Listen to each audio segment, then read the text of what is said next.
Hi, y'all. As of this recording, we're officially a week away from tip-off in Coleman Coliseum as the Tide hosts Morehead State.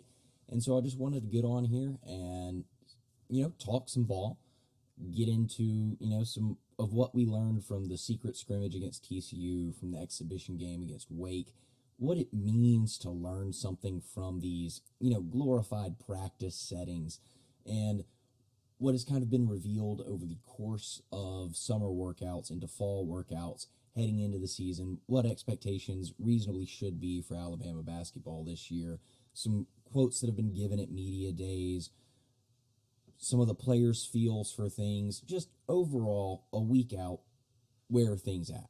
How do we feel?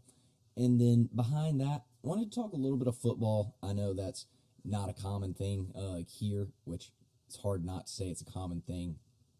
I've recorded like maybe 10 things to put on this channel, but I know there's a lot of fish in the sea when it comes to talking football. I know that's not my niche, not my niche, however you want to say it. Don't burn me at the stake. But, I've got some thoughts with where things are, and I'm not just a basketball guy. And maybe, just maybe, we'll get into a little bit of baseball here at the end. I know it's way off, but Alabama just finished.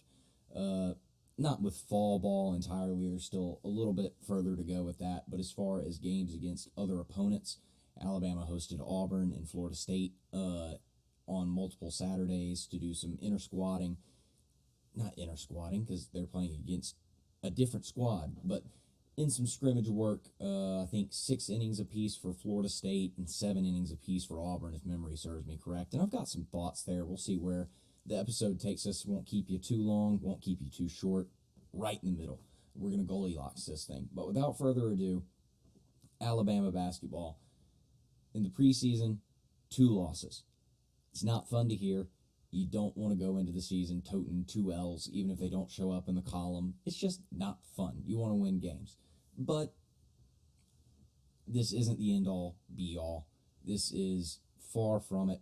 Alabama got waxed by 30 against TCU last year, and we saw how the season went for the Tide. So clearly, there's a lot more that goes into this than just the wins and the losses, especially whenever guys don't play. Guys play limited amounts. You're experimenting with lineups. You're trying to tinker with things, see what works. Like, hell, the Wake Forest game just yesterday, was a situation where a guy for Wake Forest fouled out. Nate told him to keep playing. Like, that's the objective of a scrimmage or an inter squad when there's not a win-loss going into the record column and it doesn't count against you, isn't to win the game. Obviously, you want to win. You're a competitor.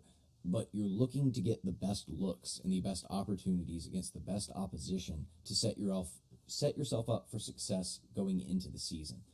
And a couple of the things that I noticed, not that I personally viewed any of these games, I didn't have the opportunity, but just from box score stuff or observations that others have made. One, it's one thing to do it once. It's another thing to do it twice. It's another thing whenever it's kind of your calling card heading into college. It's probably legitimate in some form or fashion. Sam Walters is going to be a legitimate offensive piece in the SEC from day one. That's become evidently clear. I think it was a 29-point outing against TCU, and it was another 20-plus point outing against Wake Forest in the 2, exhibition-style games. And most of those points came from beyond the arc. Shooting translates, especially whenever that's your calling card coming out of high school. And Sam Walters will be capable of giving a 20-piece when giving sufficient minutes. The trick there is going to be defensively, how much can you afford to play him if strides aren't made? And I think defensively, that's the biggest takeaway from these 2 scrimmages, is offensively, am I surprised that Alabama scored in the 80s in 80 minutes of basketball? Well, 2 40-minute sets of basketball. That's probably the better way of putting that. But am I surprised that Alabama scored 80 on TCU and 80 on Wake Forest? No, I'm not. I think the offensive potential of this group is better. than the offensive potential of last year's group. If you're watching on YouTube, Willa's making a cameo right now. Hey, sweet pea. But the offensive potential of this group, I genuinely do feel is higher than it was last year. And last year's offense was incredible. But that is not uncommon in Nate Oats' tenure at Alabama to have a prolific offense. The system itself, the inherent efficiency of it, is designed to make a good offense great, to make a great offense elite. The trick will be, how well does Alabama defend?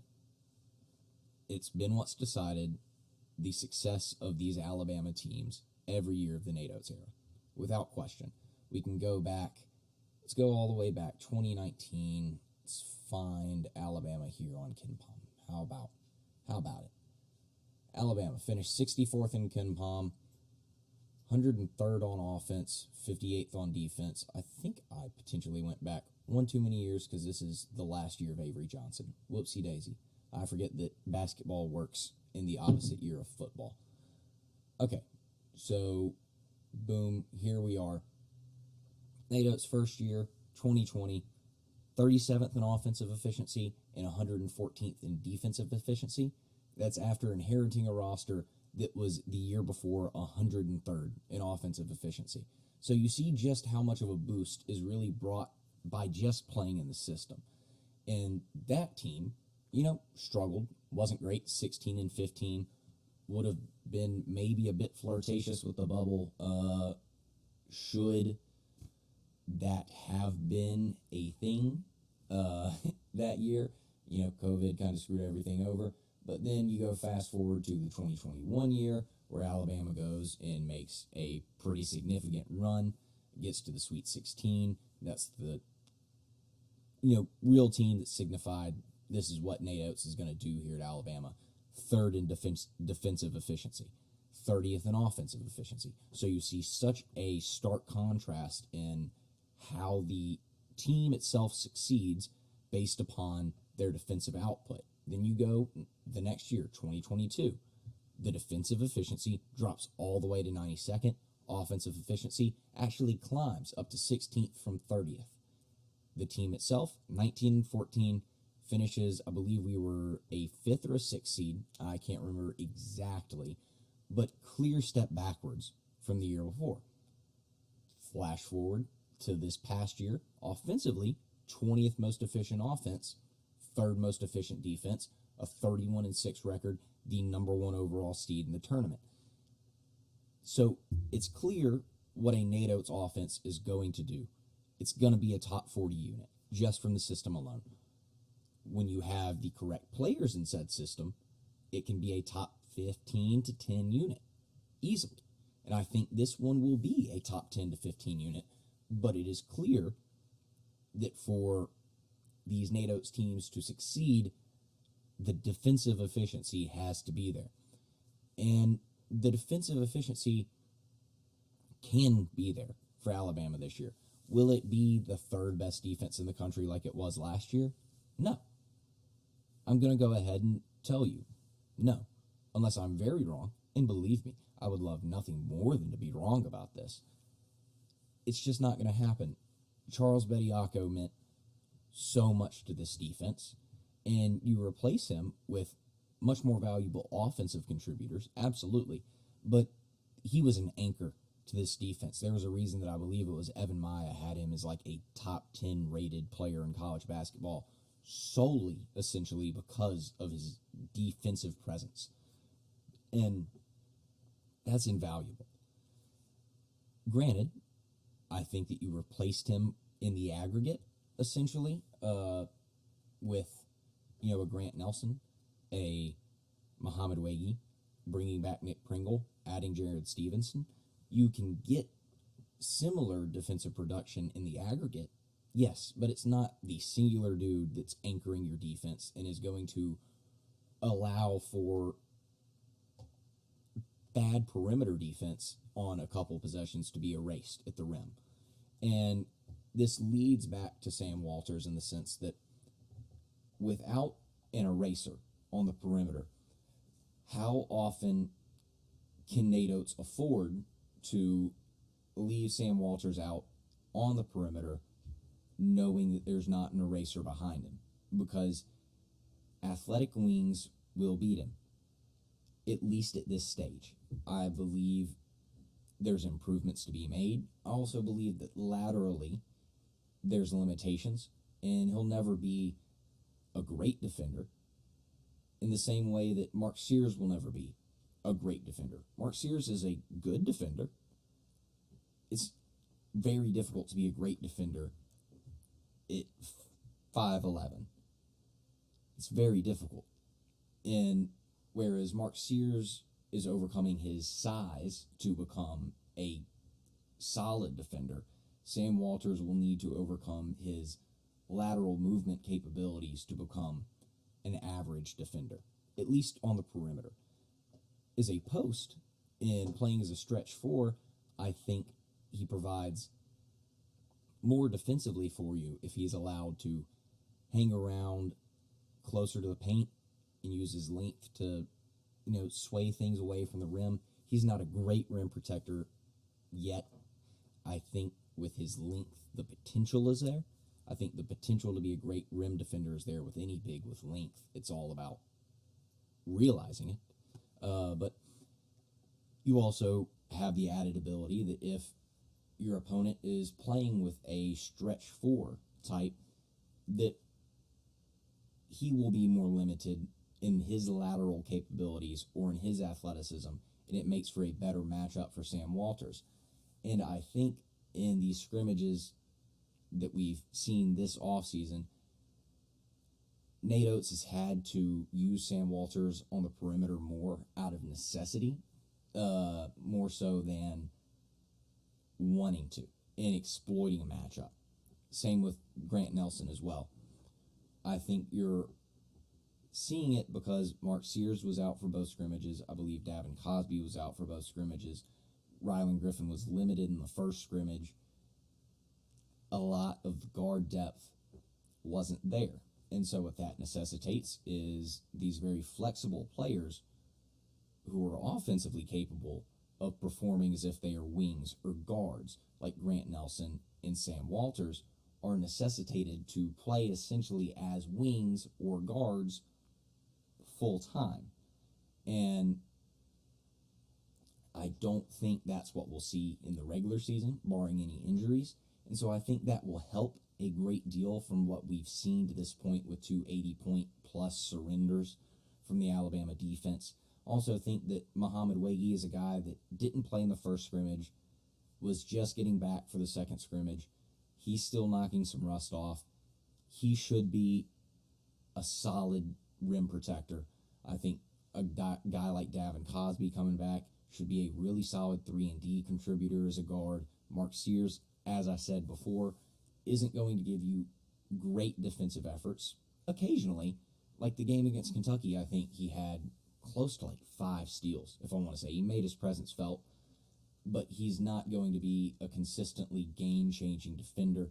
It's just not who he is. It's a limitation of his size. And so I say all of this to reiterate that Alabama is a capable team of being a top 30 to 10 defense, give or take. I don't think that there is the truly elite defensive anchor that is really required to be a top 10 unit, or there's not the elite guard length from your starting unit, or it's just not the style of play that will help overcome not having that will allow for a top 10 defensive unit. I think playing as fast as Alabama does, if you're making a lot of shots very quickly, you're giving the opponent the ball back and you're giving them a lot of possessions. And so it will be a process. It will be a lot of figuring out which lineups work together, which lineups don't.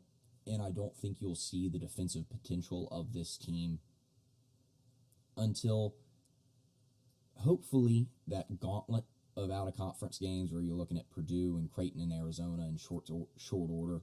You would hope that it's figured out then. It may not be. But the schedule sets up nicely with some layups early and I don't want to call it a week, feast week tournament, but with Oregon and Ohio State being your toughest competition, it's not a marquee affair. It's not what it was for Alabama last year at the Phil Knight, where it was North Carolina, Michigan State, UConn. It's not that level of a gauntlet. But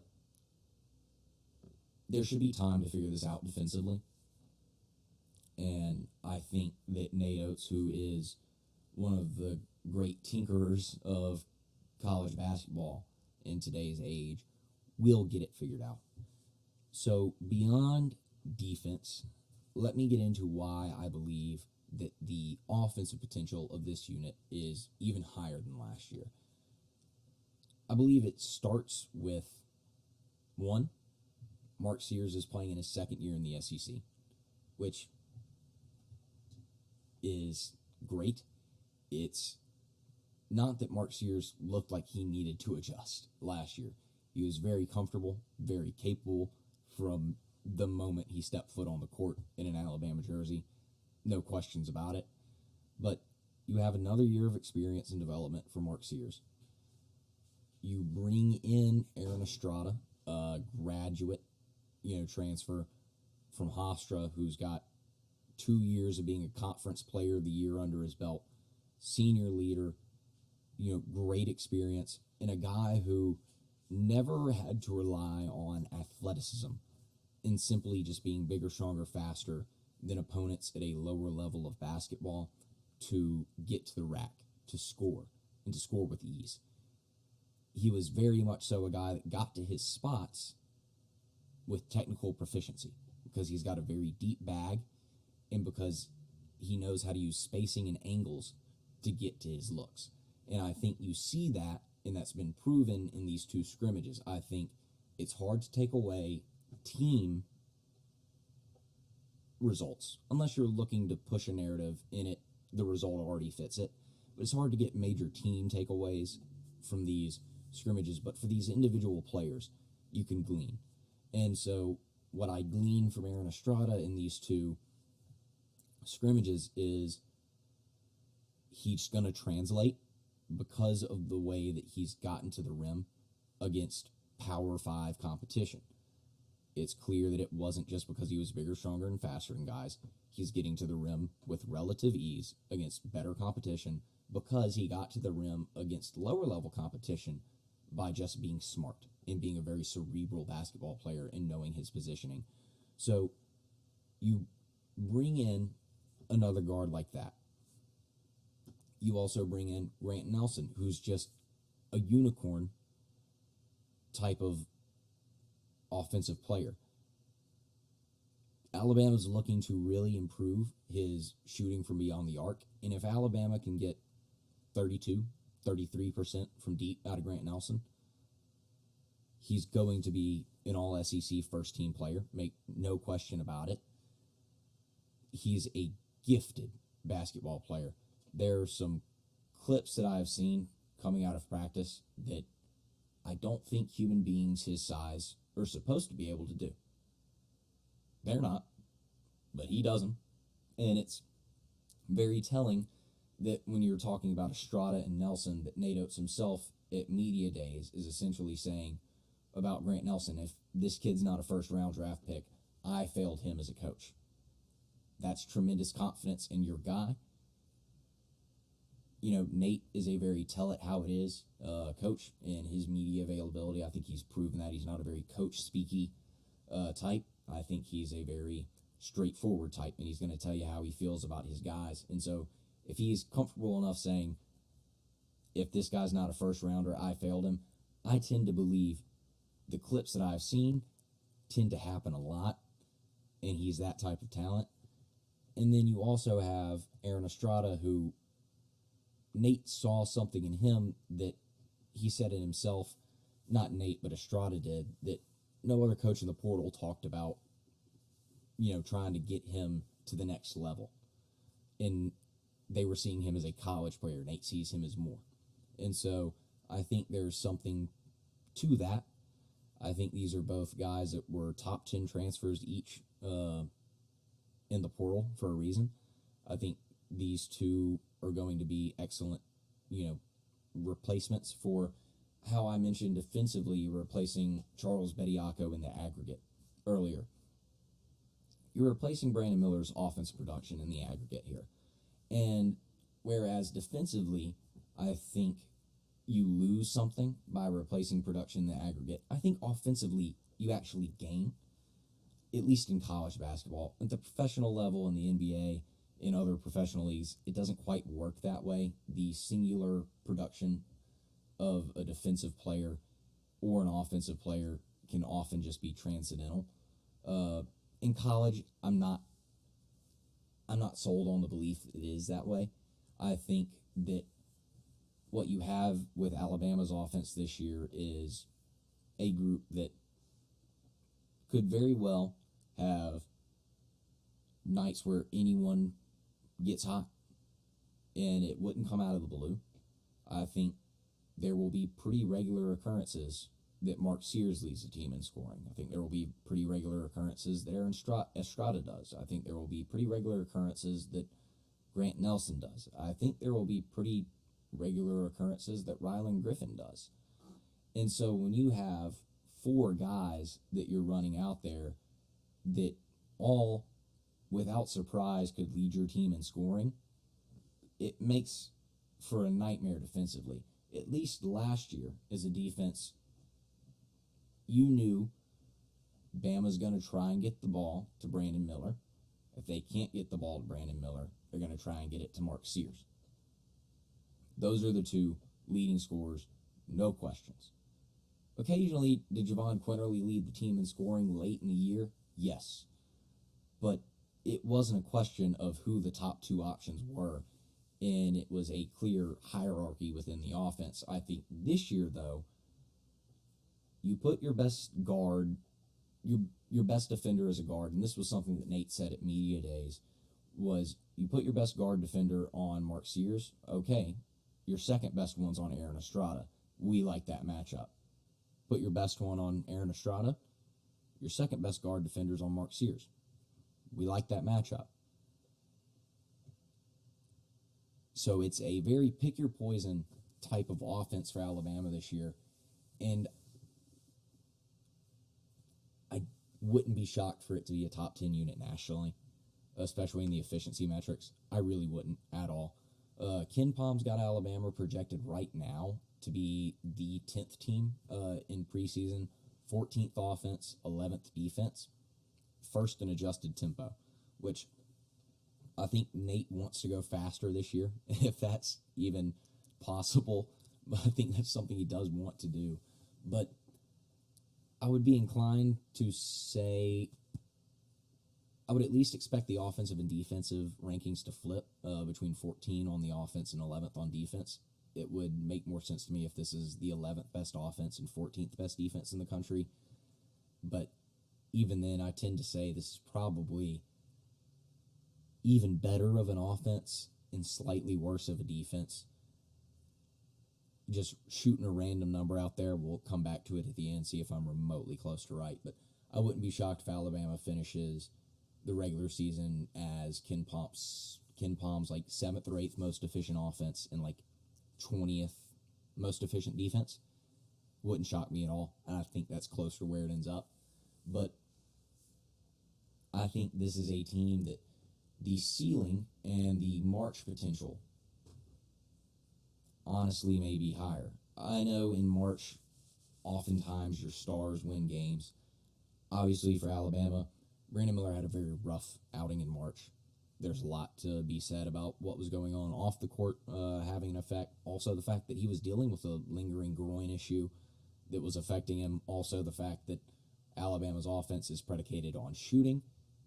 And there was a very big ordeal about the basketballs being really overinflated during the tournament. And so teams that were shooting-focused teams struggled more. But overall, shot making from outside was greatly reduced in the NCAA tournament as far as it was from the regular season. There was a very clear discrepancy there. So I think this year, I like the March potential maybe a bit better than I did last year. Because last year, I think Alabama got to a point where the depth wasn't what it was initially believed to be. I don't think Maury Burnett ever really got his feet back under him from his injury midway through the year, the wrist injury. I don't think Dominic Welch ever truly got comfortable here in the system after coming off of a lingering preseason injury, and then I think he got hurt again in the regular season, if I'm not mistaken. And so your wing depth kind of dries up. Guard-wise, Jaden Bradley really struggled to shoot the ball towards the end, and I think really hit a freshman wall pretty hard. Rylan Griffin as well. So you got to a point where you only really had your starting two guards, Quinterly and Sears, that you could depend on. And then wings, it was essentially just Brandon Miller. And then in the front court, that's where the depth was. You still had Clowney and Bediako that were your starters, but I think Noah Gurley and Nick Pringle were really good in March still. So what I believe I see from this team is more dependable guard depth with a fourth year. Yes, this will be Latrell Wrightsell's fourth year, but he's got a fifth year eligibility if he wants to take it next year, if I'm not mistaken. But you have a veteran third guard this year in Latrell Wrightsell, as opposed to a freshman in Jaden Bradley, who potentially Jaden Bradley may be the better pro prospect. I think he is. But as far as a college basketball player, I'd rather have Latrell Wrightsell this year, especially in March. And that's no shade towards Jaden Bradley. I think he's got a very long career ahead of him. And then as far as wings go, I think you have a lot more flexibility because of the fact that your bigs this year, like Grant Nelson, like Sam Walters, who are truly power forwards, are very capable wings as well. Defensively, as I mentioned before, there's some complicating factors there. But, if Rylan Griffin's off, if, Chris Parker doesn't ever really emerge, you've got Walters and Nelson who are capable of sliding down. And then I think the big man depth with Pringle, who seems to be fouling a lot less this year, at least in practice early on. And then you've got Muhammad Wagi. And then Muhammad Diabate is a guy that I think sneakily could come on and be a really nice complement and a solution for the Sam Walters dilemma of defensively when you need him. I think Muhammad Diabate is the type that can come in, and he may not be a threat to score, at least as a freshman, on much more than a layup or a lob opportunity. But defensively, day one, he can come in and really impact a game. I think both he and Chris Parker compare very favorably to Herb Jones in my eyes, and the fact that offensively, I think Chris Parker is capable of much more than Herb Jones in the long term, and I love Herb. I really do. I'm number one Herb Jones fan. Not on Herb. That's my boy. Hello, Mako. You making an appearance? This is my big fluffy dog. His name is Mako. Say hello. All right. But anyway, as I'm saying, I'm a huge advocate for Herb Jones. I think he's an underrated offensive player. I think he's a capable playmaker.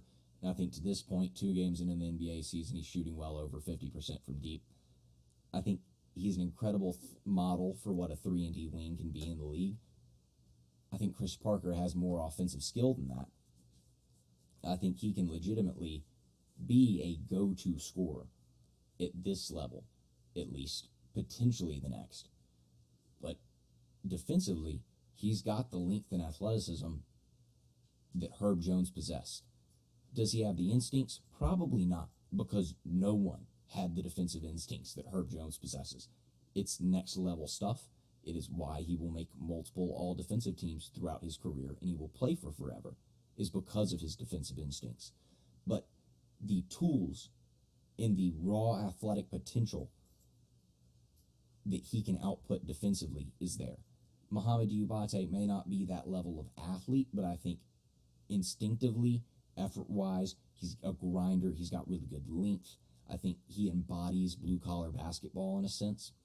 And I think he can be a guy that could potentially play hard enough and physical enough to have a similar role to freshman year Jawan Gary, where in the right matchup, he slid all the way down to the 5. And he locked some 5s up. I'm not saying to expect it. I'm saying the potential of it is there. So I think this is why I feel I like this group more in March, potentially, than I did last year's group. And I was very high on last year's group in March as well. But March is a very complicated issue, and it's a crapshoot. So it's not something I really want to put a ton of stock into or really measure a season based off of. And I know that sounds sacrilege to certain fan bases in the SEC and nationally. But there's a reason a perfect bracket has never been filled out. It's because it is a disaster of a tournament. It's the worst system for figuring out the best team in the country. But by God, is it the most entertaining spectacle in sports? And it serves its purpose as that, and we accept it for what it is. But moving forward, within the conference, I expect Alabama to be an SEC contender. Is the ceiling of this Alabama team higher than that of anyone else in this conference in my eyes? Yes. Is the floor lower than some of the other contenders? Also, yes. So I'm not comfortable in projecting Alabama to win the SEC, at least, a week before the season starts. Maybe that changes. Maybe this team really gears it up, and I really feel like Alabama runs away with it. Maybe this team takes more time than anticipated, and it's not figured out entirely by the beginning of SEC play. They drop, some early games and then get going, and Alabama then is an underseeded team heading into March. Both I could believe. I do think Alabama finishes in the top 5 in the conference for sure, but I think that top 6 is, pretty contested. You could tell me that Kentucky won the conference. I'd believe it. Tell me Arkansas won it.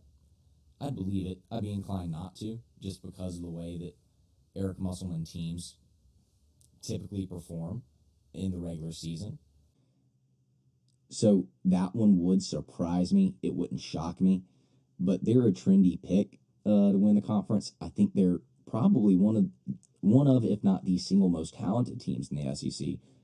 I just don't see them as a threat to win it based upon prior performances and how Eric Musselman really tends to develop his team and where they go as far as the season goes. Same thing with Texas A&M. They're more so a team that tends to underwhelm in the non-conference slate, and that's why they schedule really light. They may tend to gear up a bit more under Buzz Williams in the early conference slate, but I get the reason that A&M is projected as a real contender in this conference. You return Wade Taylor, it automatically makes you a contender, but it's a team that returns a lot more than Wade Taylor, and I don't think has a daunting SEC schedule compared to some of the others. So I get them as a pick, and it wouldn't shock me. Tennessee wouldn't surprise me. Once again, another team that returns a ton. A bunch of super old guards. Santiago Vescovi is, I think, 35. Zakai Ziegler might be 32. Yaroslav is gone. Thank God. I hate that scumbag. But Tennessee is another team, especially adding Dalton Connect, will provide them some scoring that they didn't have last year. They were essentially a souped-up version of Mississippi State, or you could call the reverse order of it is Mississippi State was Tennessee light, where both had just, essentially played football on defense. And a lot of the times, refs allowed it, and it allowed them to just bully teams off the court. I'd like for games to be called a little bit differently, personally. It's just not my style of basketball. It's not the way I enjoy it being played, but I understand why. Tennessee was successful, and Rick Barnes and Chris Jans, sorry, I forgot to place the name there for a second, why they run those styles of systems. Mississippi State would surprise me if they won the conference, especially with Tolu being out at least through the non-conference, a little bit into conference play. Auburn, I think, and this is me saying this with an Alabama hat on, all right? I don't think they will, but Auburn is one of the contenders for this conference, and their ceiling, I think, is as high as, really anyone's is. I think when you look at the teams, I think Tennessee and A&M strike me as lower ceiling groups. I think they will, really make their money with their styles of play and being veteran groups, but I think what you see is what you get with them, essentially pretty early. But I think, Kentucky, I think Arkansas, I think Alabama, and I think Auburn have these more volatile rosters that could potentially be very special. Auburn, I see it less with, and I err more towards just being a contender and not being a, real special group, just because of the fact that I'm not sure how well they will space. I'm not sure how well Todd Pettiford really translates. Is it? I may be confusing. It's the guard from their 23 class is another really small guy, and they've got another really small guard committed in the 24 class.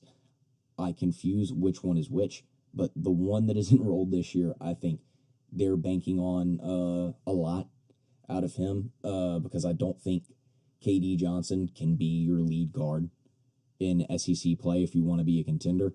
I think he serves his role, and he serves his role well for Auburn. But if their ceiling is going to be reached, they're really going to be depending on, their 5-star freshman guard to really emerge and not hit that freshman wall. Because you need someone to reliably take a lot of the scoring load off of Janai Broome to give him more room to work and not allow defenses to collapse on him in the way that they were able to last year. But that's kind of where I see things with basketball for Alabama within the SEC, with Alabama in the national picture, where I see the roster at currently. I think it should be a very exciting year, and I think everyone should, maintain that level of excitement through this calm before the storm, essentially, with this layup schedule, which isn't really the layup schedule that you typically see in college basketball. These 4 opening games aren't great teams, but they're all expected to be contenders within their league, if I remember correctly. So, whenever Alabama gets into the month of, December, things should really heat up and it should really get fun. But the excitement is there, and it should be. But moving on from this year with basketball, let's talk a little recruiting. So where Alabama currently stands is with one commitment, and that would be Aiden Sherrill. Very talented, big, perfect for the Nate Oats system. Couldn't be more excited about him officially coming on board and rolling with the Tide. He will be next in line, in my opinion, where Nate Oats is, the offense is known as kind of a guard-producing NBA factory. I think you will see, with Clowney beginning it last year, I think you see it with Grant Nelson. I think Stevenson's got one-and-done potential. I think, at the very least, he's 2 years and out type of guy.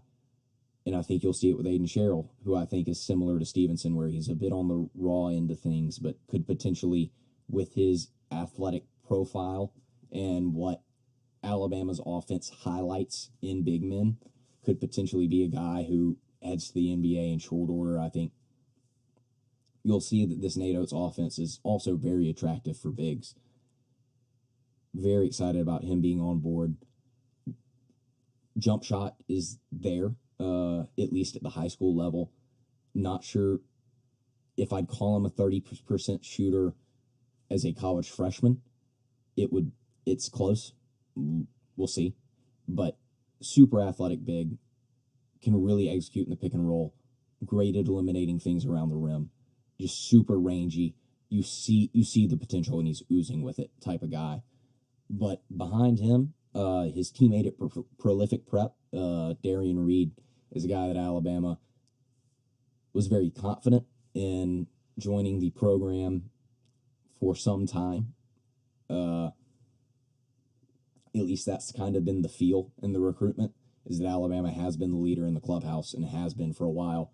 Georgia added Asa Newell, who was another Alabama target that, stayed home, ended up with his hometown school. You lose those battles sometimes when the head, is battling with the heart. It happens. But Georgia has not long been, but recently it's been known that they're wanting to get more competitive from an NIL standpoint in basketball after seeing what Alabama has done with their basketball program. That's why they brought in Mike White, who I don't love as a coach. I really don't. I think he's, what's the right way to say this? Proficiently average. Yeah, does that work? He brought a great Florida program to mediocrity because he is perpetually mediocre. Georgia, I think right now, will settle for mediocre because they've been ass garbage. Like, it's been bad. Anthony Edwards was there and couldn't build any momentum for that program. That's how bad things have been in Georgia. I think they're looking to bring in the talent. They're looking at 2025. Dominique Wilkins' son, Jacob Wilkins, by all accounts, seems to be heading to Georgia. Asa Newell heading to Georgia in 2024. And they're looking to add on, with Darian Reed in 2024. And they're continuing to make the push there. And they made it very close for Alabama to the point where many felt that Georgia was the leader heading into an announcement that was supposed to happen this past Saturday. I think this is a situation similar to the Muhammad Wagi situation at the West Virginia transfer, who was committed to Kansas State and, hopped on a video call to essentially tell Nate Oats and the Alabama program, thanks for the opportunity. I won't be making the visit. I've committed to Kansas State. Nate didn't take no for an answer. Got him to come on a visit. Got him to back off the commitment. Got him to come to Alabama. I think this is a similar situation that you're seeing with Darian Reed, where Nate just didn't take no for an answer. He wanted his guy. He's going to get his guy. Granted, the ink is not dry on this. Another commitment date hasn't been set, but this is oddly similar to the Muhammad Wagi situation, oddly similar to the Aiden Sherrill situation, where Aiden Sherrill considered an Alabama lean for a long time. Was a silent commitment. Not supposed to say that, but he was. And was going to announce. Then things got muddy with an NIL situation, particularly with Texas pushing and upping their bag substantially because of Robert Miller going towards LSU. I don't think he had committed at that point, but, Texas was looking for a big and needed one and wanted to try and push for Sherrill. Nate Oats, once again, didn't take no for an answer, figured out what needed to be figured out, got him to delay his commitment. Aiden Sherrill's, a Tuscaloosa, Alabama commit. Tuscaloosa, Alabama commit. That is the dumbest thing I've ever said.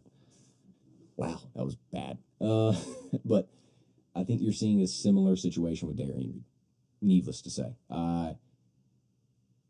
Not an insider on this.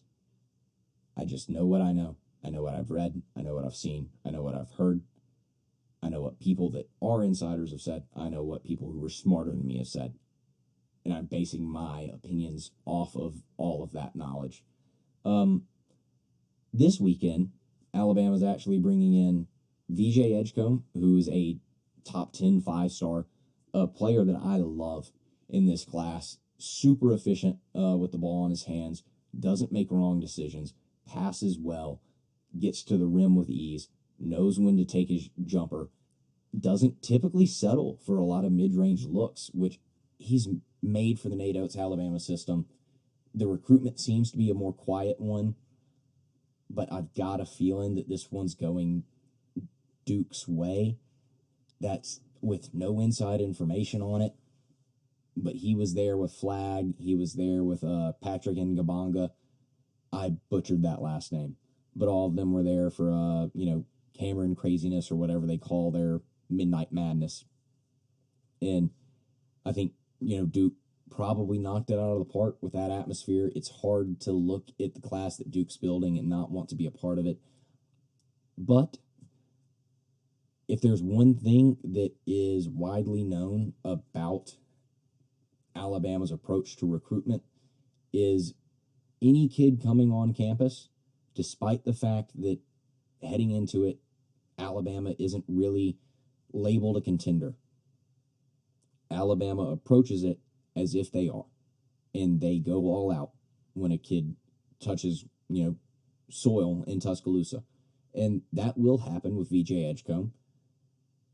And when that happens, who knows?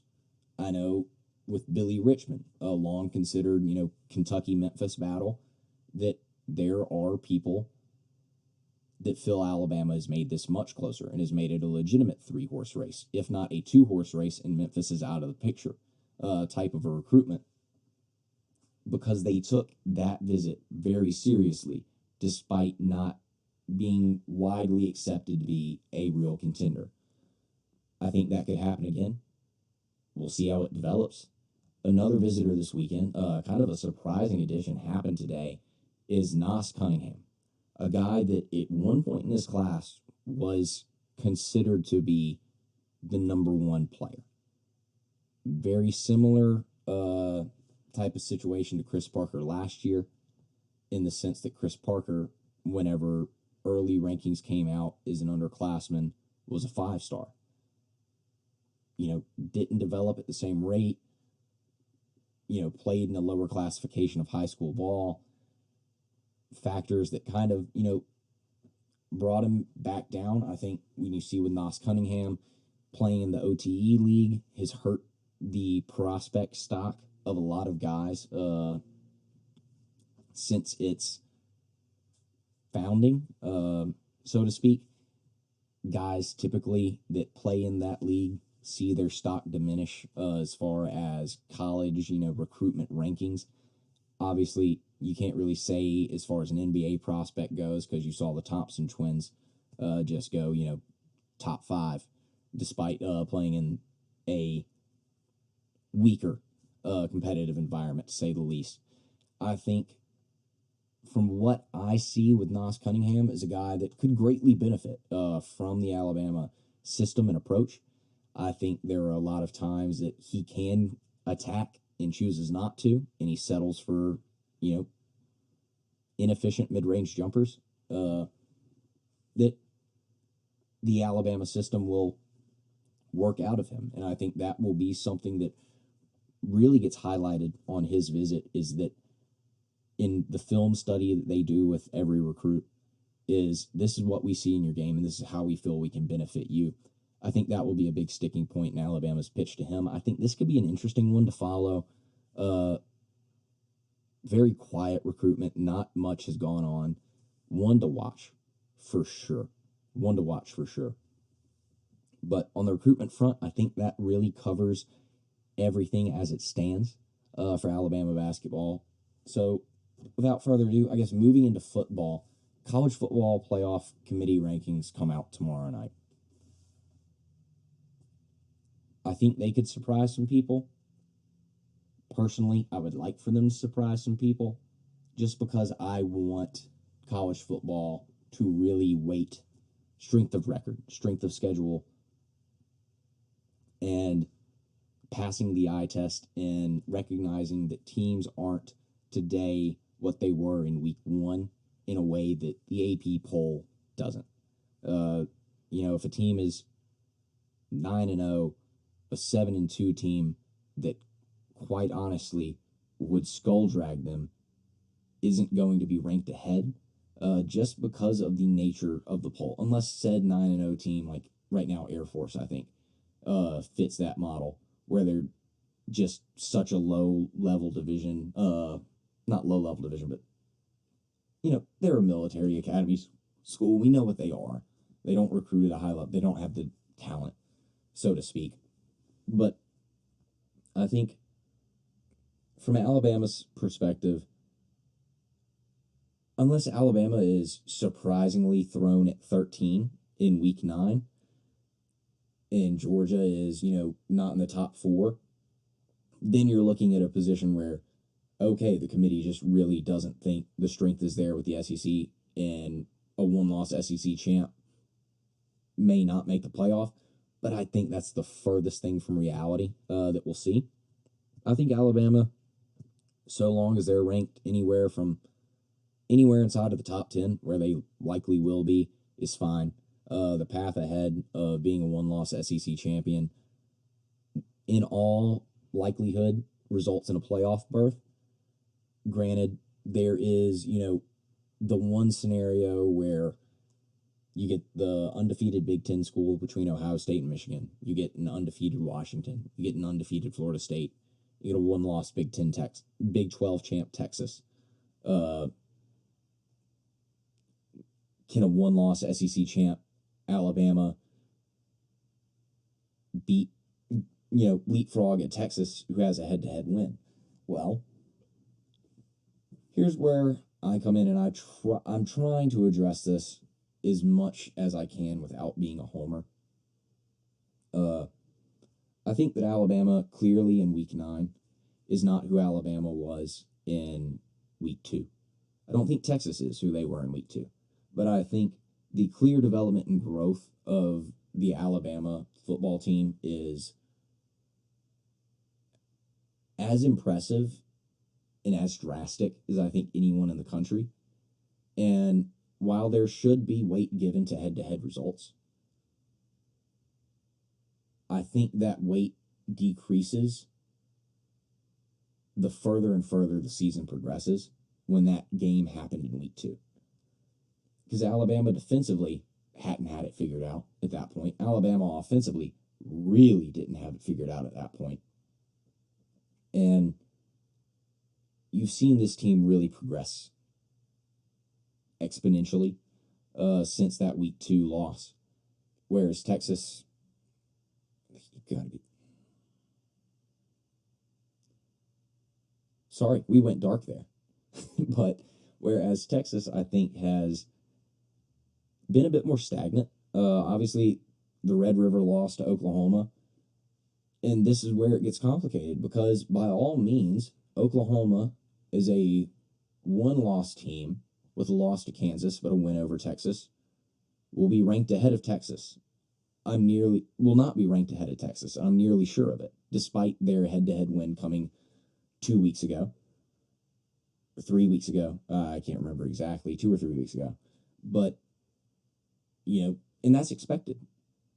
But an Alabama team with a head-to-head loss to Texas from week 2 being ranked ahead of Texas when these rankings come out would cause some people's puppies' heads to fall off, despite the fact that Alabama probably, I imagine the committee has Ole Miss as a top 10 team, has a top 10 win against Ole Miss.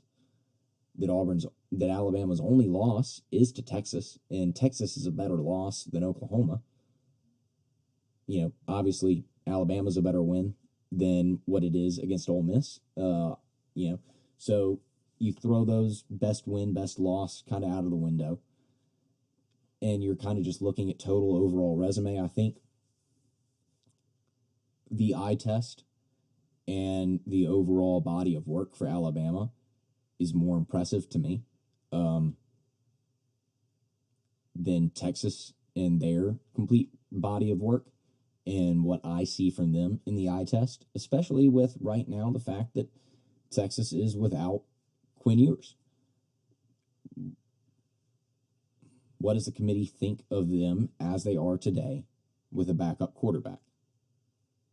The thing with the committee is they decide year in and year out which measurements they want to really focus on and which they want to ignore. So we could very well have a year where last year I think the playoff was about the four most deserving teams, not necessarily getting the four best in. That could be different this year.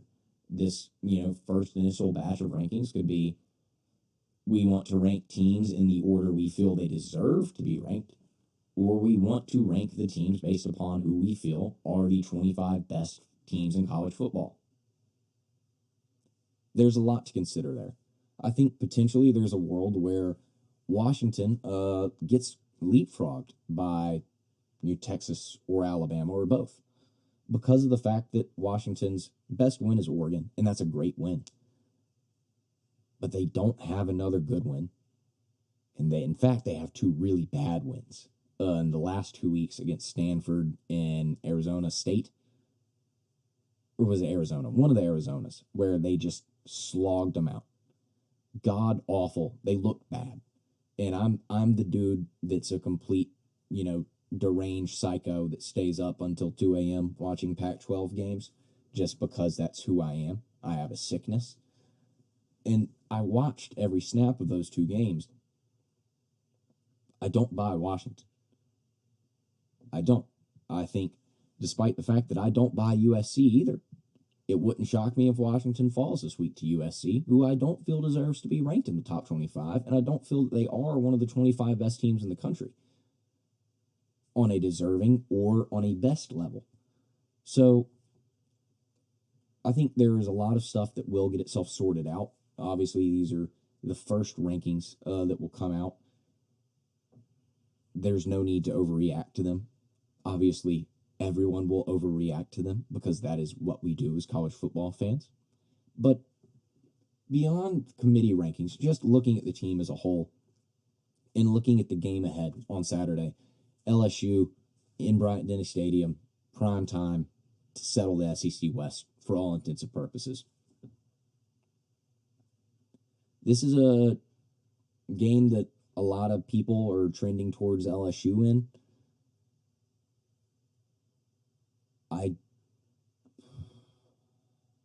Let me choose my words carefully here.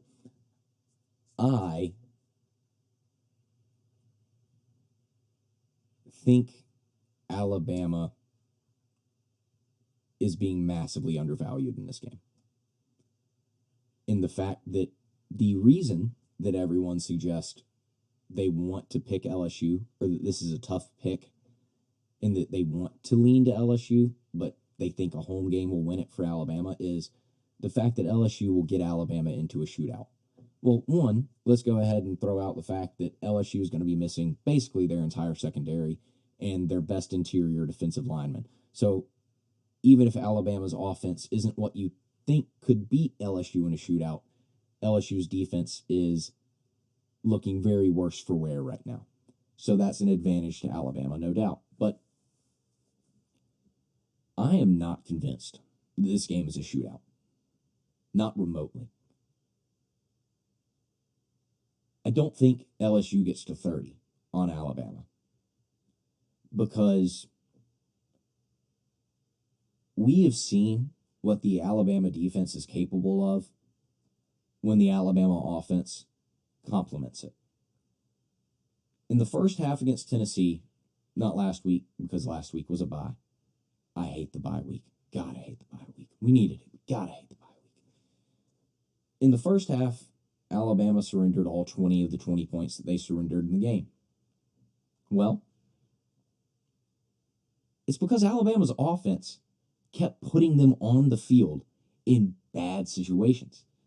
And Alabama's defense had to hold up and limit Tennessee's offense to field goals. They got an opening, they got an opening score off the script, still had some scripted plays left to go get a score on the second drive, and then some more field goals trickled in throughout the half. And the late touchdown at the end, due to really poor offensive play by Alabama, putting the Alabama defense on the field repeatedly in bad situations. Alabama's defense changed schematically, went from an odd front that they were playing in the first half to really account for the quarterback run back to an even front in which they were more comfortable playing in the nickel look, and got much better results. But they also got much better results because the Alabama offense Stop doing stupid shit. That's what this boils down to. And we saw the same thing against Ole Miss. We saw the same thing against Texas A&M. We have seen it time in and out whenever Alabama plays like crap in the first half and then shows up in the second half. And then we saw the inverse of it in the Arkansas game, where Alabama showed up like crazy in the first half and then died in the second half. Is an Alabama defense that isn't actively being sabotaged by its offense is elite. There are a lot of people that feel like this Alabama defense is really good. No, this Alabama defense isn't really good. This Alabama defense is elite. They just have been sabotaged by their offense at times, and it hurts their numbers. And it hurts, what a lot of people see in the box score when they see the final score of a game is, Alabama let up 20. Alabama let 21 to Arkansas. This is an elite defense. They let up 20 to A&M. Well, when the offense stopped shooting them in the foot in the second half of those games, Alabama has let up a total of, I think, 6 points combined against LSU, against Ole Miss, against Texas A&M, against Tennessee. You see an incredible defensive effort because the group is just allowed to be and be normal. So that's why I say I'm not convinced that this game is a shootout. It's not. I will happily come back to this at the end of Saturday, and I will eat crow on this if I'm wrong. I just don't see it. I understand that LSU's offense is prolific, and it is. It's an incredible offense. But their defense is going to get them killed. And the Alabama defense is elite.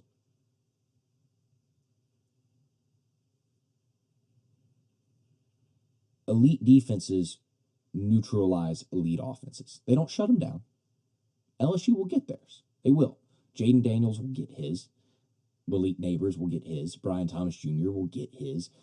Their pass catchers as a unit will get theirs. But I think Alabama will show the world what they are on Saturday. I'm excited. Bare minimum, I think the environment is going to be fantastic. One final night game, Alabama and LSU in the last year of traditional divisions within the SEC. The matchup that has really defined the SEC West in my lifetime that I remember, in this era of CBS broadcast that I remember. This is a swan song. This is really what you write in terms of how this ends. This is the only way it could end, truth be told, this era of SEC football, at least in the SEC West, is, with Alabama and LSU on primetime CBS in Bryant-Denny Stadium. It's a movie. The Hollywood writer strike ended, and they got right to work whipping this one up. So I fully anticipate Alabama. Go ahead and call a score here. 34-24.